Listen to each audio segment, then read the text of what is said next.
Praise the lord, హల్లెలూయా. దేవునికి మహిమ కలుగునుగాక.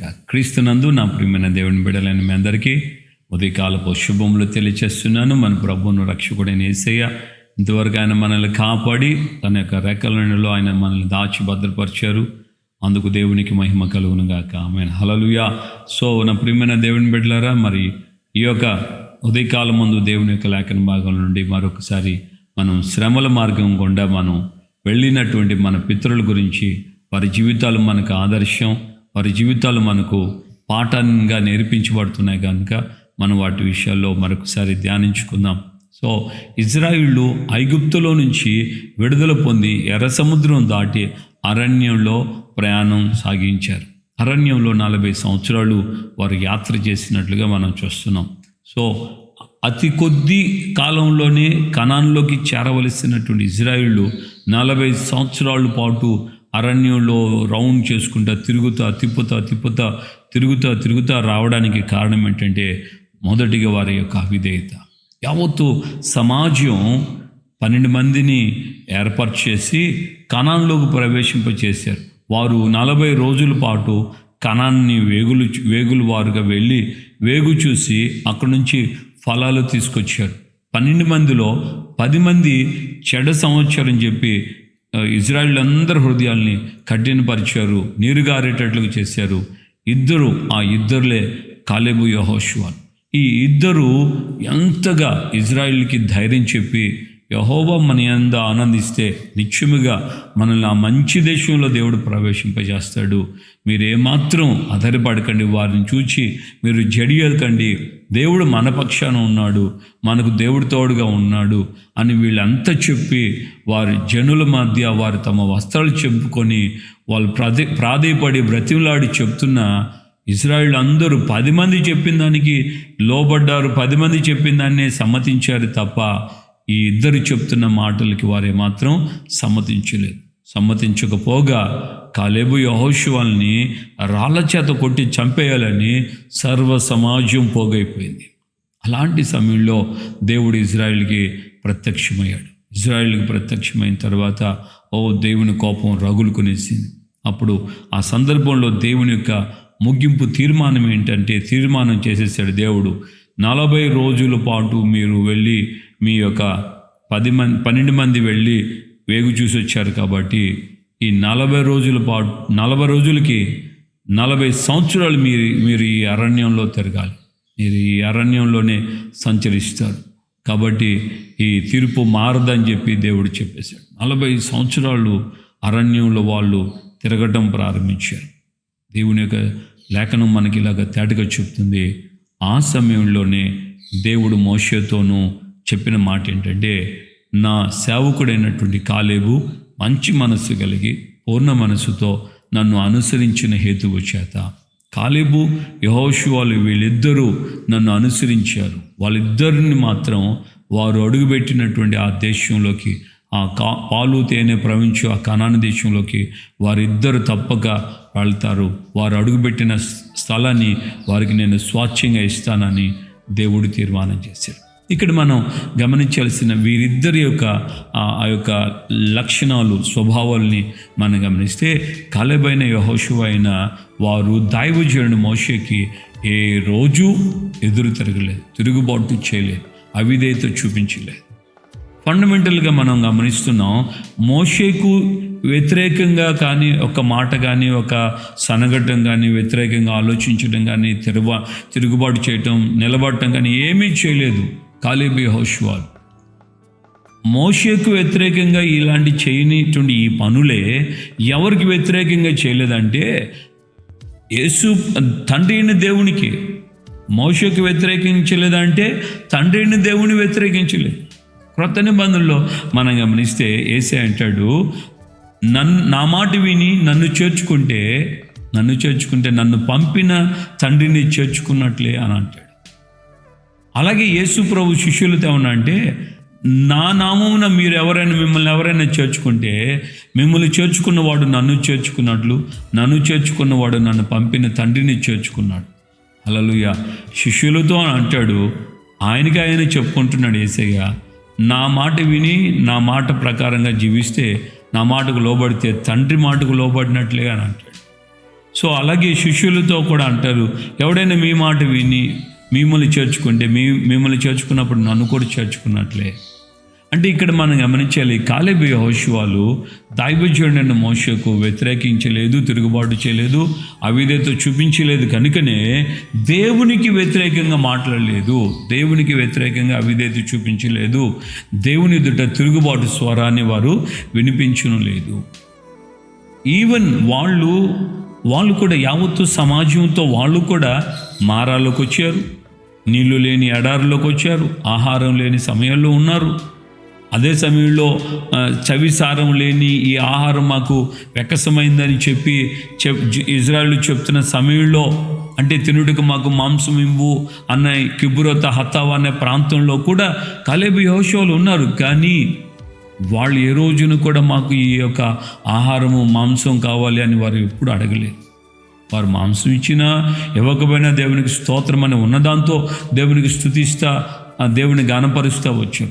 అంటే ఇక్కడ మనం నేర్చుకోవాల్సిన మార్గం ఏంటంటే, ఇరుకు మార్గంలో మనం ప్రయాణం చేస్తున్నప్పుడు ఒకవేళ మనకు అన్ని కంఫర్ట్ ఉండొచ్చు, ఉండకపోవచ్చు, అన్నీ అనుకూలంగా ఉండొచ్చు, ఉండకపోవచ్చు, అందరూ మనకు తోడుగా ఉండొచ్చు, ఉండకపోవచ్చు, అందరూ నీతో జతగా రావచ్చు, రాకపోవచ్చు, నీవు కన్న నీ పిల్లలే నీకు తోడుగా ఉండొచ్చు, ఉండకపోవచ్చు, నిన్ను కన్న పిల్లలే నీకు సహాయకరంగా లేకపోవచ్చు.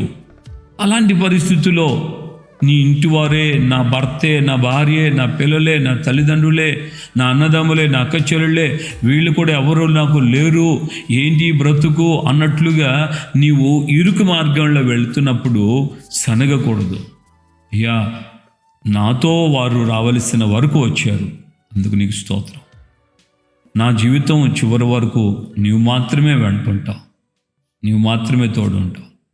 నేను అతిశయపడి చెప్పట్లేదు, గర్వంగాను కూడా చెప్పట్లేదు. నా తల్లి తిరుపతిలో ఉన్నారు, 73 సంవత్సరాల వయసు. ఈ రోజుకి ఆమె ఒంటరిగానే ఉంటున్నారు. ఆమె ధైర్యం ఏంటంటే, నాకు దేవుడు తోడుగా ఉన్నాడు, నన్ను ఆయన విడిచిపెట్టాడు. గత కాలంలో ఒకరోజు ఫోన్ చేశాను, ఉదయాన్నే ఫోన్ చేస్తే ఆమె చెప్పిన మాట విని నేను బాధపడ్డాను.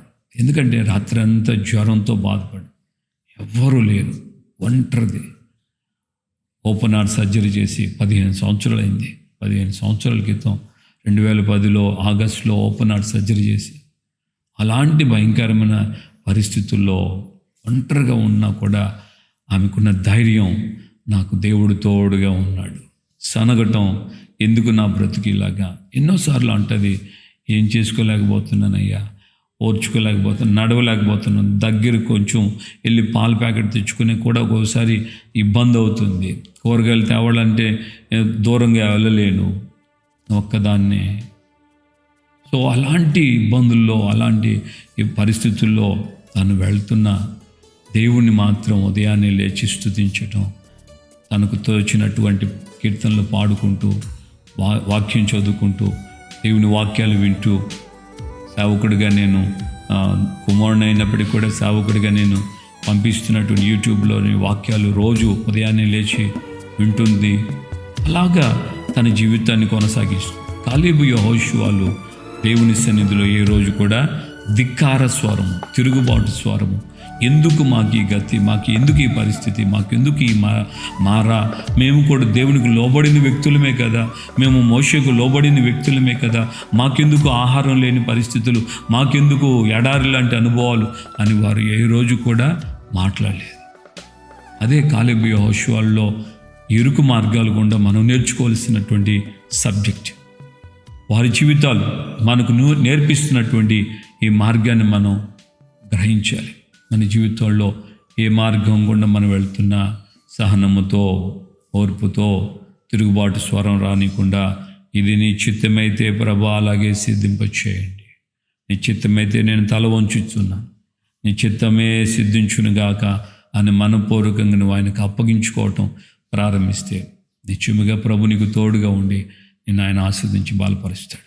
అర్థం చేసుకుందామా? ధైర్యంగా ఉండు. కాలేబు యెహోషువలకి దేవుడిచ్చినటువంటి ఆ ఇరుకు మార్గంలో ప్రయాణం చేసిన వారికి ఇచ్చిన ఆ యొక్క బహుమానం కనాను స్వాస్థ్యం. హల్లెలూయా.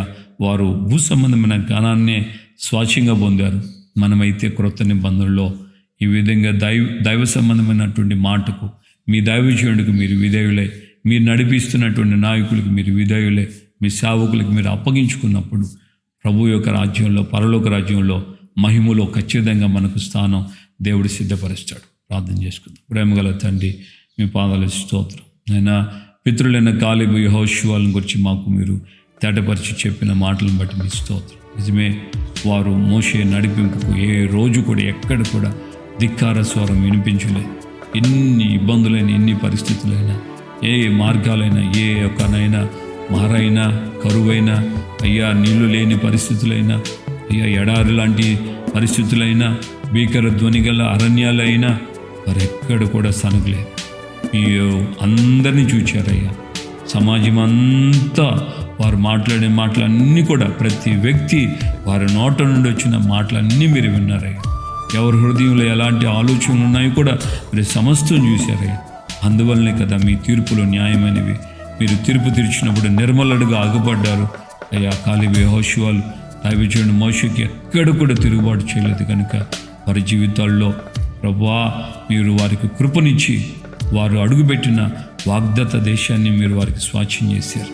ఇక వారందరూ రాలిపోయినా వీళ్ళు ధైర్యంగా చెప్పారు, అప్పుడు నాకు ఎంత బలమో ఇప్పుడు నాకు అంతే బలం అని చెప్పగలిగాడు కాలేబు. ఈ విధంగా మంచి మనసుతో అయ్యా వారు మిమ్మల్ని అనుసరించిన హేతువు చేత వాగ్దాన దేశంలో వారు నడిపించబడ్డారు. అలాగే ప్రభువా మేము ఈ జీవిత దినాలలో, ఈ బ్రతుకులు, ఈ యొక్క జీవితంలో జీవిస్తున్న ఈ మార్గాల్లో మాకు ఎట్టి పరిస్థితులు ఎదురవుతున్నా, ఎటువంటి శ్రమలు, కష్టాలు, బాధలు ఎదురవుతున్నా ప్రభా మేము అయ్యా ఎక్కడ కూడా వ్యతిరేకత, తిరుగుబాటు, అవిధేయత, దూషణ మాటలు మేము ఎక్కడ కూడా రానివ్వకుండా ఈ సన్నిధిలో అప్పగించుకొని ముందుకు సాగుటూ సహాయించండి. మహిమలో మాకు మీతో యుగయుగాలు మేము ఉండేటట్లుగా ఆ నిత్యరాజ్యంలో మాకు స్థానం పొందడానికి మేము నేర్చుకోవలసిన, జీవించవలసిన మార్గాన్ని మీరు మాకు తెలియచేస్తున్నారు. అందుని బట్టి మీకు స్తోత్రం. మీకు అప్పగించుకుంటున్నాం. ఘనత, మహిమ, ప్రభావాలు మీరు మాత్రమే పొందమని యేసు పరిశుద్ధ నామములో ప్రార్థన చేసి పొంది ఉన్నాము తండ్రి. ఆమేన్. మన ప్రభువైన యేసుక్రీస్తు కృపయు, తండ్రి అయిన దేవుని ప్రేమ, పరిశుద్ధాత్మిక అన్యోన్య సహవాసం, సమాధానం ఇప్పుడు ఎల్లప్పుడూ సకల పరిశుద్ధులకి మనకును ప్రభు రాకడ పర్యంతం కృపతోడే ఉండి నడిపించును గాక. ఆమేన్, ఆమేన్, ఆమేన్. హల్లెలూయా. ప్రభుపేట అందరికీ వందనాలు. నిశ్చయం కాలేబు యెహోషువ వలె ఆయనకు అప్పగించుకొని నడిపించబడదాం. తప్పకుండా దేవుడు మనకు తోడుగా ఉంది. వారికి ఈ భూ సంబంధమైన వాగ్దత్త దేశం ఇచ్చినట్లుగానే మనకు పరలోక సంబంధమైన వాగ్దత్త దేశాన్ని ఆయన అనుగ్రహించును గాక. హల్లెలూయా. ప్రభుపేట అందరికీ వందనాలు. అందరికీ షేర్ చేస్తున్నారని నమ్ముతున్నాం. తప్పకుండా దేవుడు మీరు చేసిన దానికి ఆయన మీకు ప్రతిఫలం అనుగ్రహించును గాక.